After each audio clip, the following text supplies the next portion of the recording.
लक्ष्मी माँ, जिन्हें धन की देवी कहा जाता है, जिन्हें सुख समृद्धि की देवी कहा जाता है, हर कोई लक्ष्मी माँ को बहुत दिल से पूजता है। और वडोदरा शहर तो है ही धार्मिक। वडोदरा शहर अपनी संस्कृति, अपने धर्म को बहुत अच्छे से निभाना जानता है। इसी के चलते आज हम आप पहुंचे हैं वडोदरा के गाजराबाड़ी के महालक्ष्मी मंदिर में। तो चलिए आपको पहले दर्शन कराते हैं माँ लक्ष्मी जी के, और फिर बताते हैं इस मंदिर से जुड़ी कई खास बातें जो अब तक आपको नहीं मालूम है।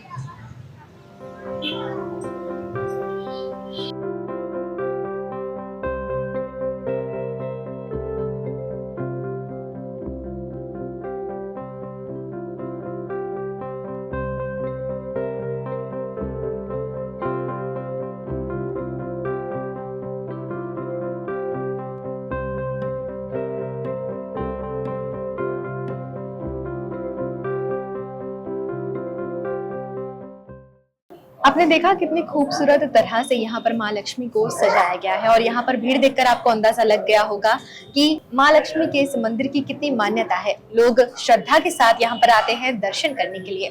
तो यहाँ का क्या इतिहास है और कितना वक्त हुआ है इस मंदिर को यहाँ बने, इन सभी बातों के बारे में जानेंगे यहाँ के मैनेजिंग ट्रस्टी सुरेश हर्षे जी से। ये हर्षे फैमिली जो पेशवाओं के साथ में महाराष्ट्र से इधर आए, वहां से 18वीं सेंचुरी में, वहां आने के बाद इन्होंने 1860 में ये मंदिर बांधा है। 1860 यानी इतने साल हो गए, अभी करीब 125 साल है। नवरात्रि के 2 नवरात्रि के कार्यक्रम होते हैं। चैत्री नवरात्रि जो है अप्रैल महीने में चैत्र मास आता है वो, और अश्विन जो अक्टूबर में, अश्विन मास की अश्विन नवरात्रि, ये दोनों होते हैं। अभी नवरात्रि के जो स्पेशल कार्यक्रम होते हैं हमारे यहाँ, देवी को अभिषेक रोज होता है। जितने भी लोगों को इच्छा होती है वो अभिषेक लिखवाते हैं और देवी को अभिषेक होता है। आपको बैठना हो तो उसकी भी व्यवस्था हो सकती है कि आप खुद, हमारा जो देवी का यंत्र है अंदर, उस पर अभिषेक होता है, तो आप बैठ के कर सकते हो। इसके बाद नवरात्रि में जो अनेक कार्यक्रम होते हैं उसमें भजन कीर्तन हो गए। भजन कीर्तन से तो होता ही है कार्यक्रम। इसके अलावा स्पेशलिटी जो कार्यक्रम है उसको गोंधळ कहते हैं मराठी। कोल्हापुर की देवी का जो स्तुति पर कार्यक्रम जो है उसका नाम गोंधळ है। तो ये गोंधळ करने वाले पूरे गुजरात में एक ही फैमिली है, उनका नाम है शांताराम आळेकर, जो पैलेस में भी करते हैं। गोंधळ पैलेस में भी होता है। पैलेस समरजीत सिंह गायकवाड़ भी इधर आ गए हैं, उन्होंने गोंधळ अटेंड किया है 6 साल पहले। हाँ, तो कोल्हापुर के मंदिर से ये मंदिर कहीं ना कहीं जुड़ा हुआ है, तो कोल्हापुर और इस मंदिर का क्या कनेक्शन है? हाँ, हमारी जो फैमिली है उसका पहले सरनाम था सायगावकर, हर्षे बाद में हुआ। तो सायगावकर फैमिली है वो कोल्हापुर के पुजारी से, कोल्हापुर के माता जी के पुजारी थे। ये 200 साल पहले की बात है।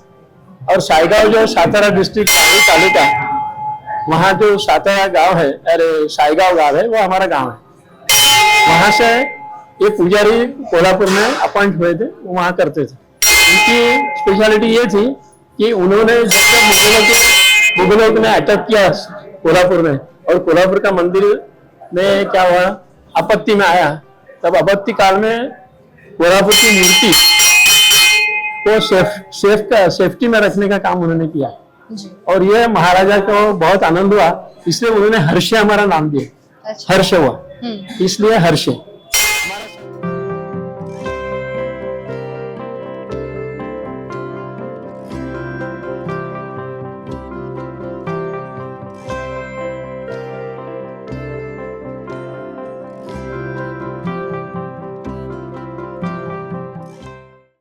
महालक्ष्मी को जो थाल अर्पण की जाती है, जिसमें साड़ी, ब्लाउज, चावल, नारियल, ये सारी चीजें रखकर माँ लक्ष्मी को अर्पण किया जाता है, उसे ओटी कहा जाता है। जो यहाँ पर जितनी भी फैमिलीज आती हैं वो यहाँ पर इस तरह से इस थाल को सजाती है, थाल को तैयार करती हैं, जिसमें नीचे साड़ी या तो जो ब्लाउज जो रखा जाता है, उसके ऊपर चावल, नारियल और साथ में फूल और प्रसाद भी रखकर माँ लक्ष्मी को अर्पण किया जाता है, जो यहाँ पर तैयार किया जा रहा है। इसी तरह यहाँ पर कई भक्त आते हैं जो इस थाल को सजाते हैं, तैयार करते हैं और माँ लक्ष्मी की आराधना करते हैं।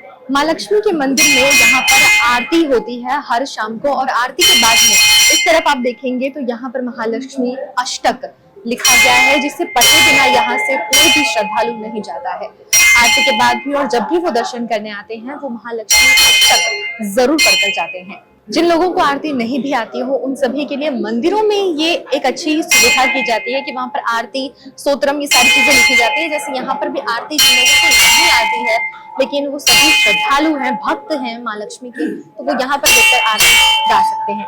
इसी के साथ यहाँ पर जैसे हमने कहा महालक्ष्मी अष्टक है और उसी के बाजू में लक्ष्मी स्तोत्रम भी लिखा गया है। यहाँ पर जो श्रद्धालु आए हैं उनसे भी जुड़ते हैं और उनसे जानते हैं कि उनके लिए माँ लक्ष्मी का क्या महत्व है। ये महालक्ष्मी मंदिर की अच्छी तरह से स्थापना करते हैं, सब लोग अच्छी तरह से कोऑपरेटिव होते हैं और यहाँ सब जगह का प्रसाद ये सब मिलता है और अष्टमी को होम हवन होता है।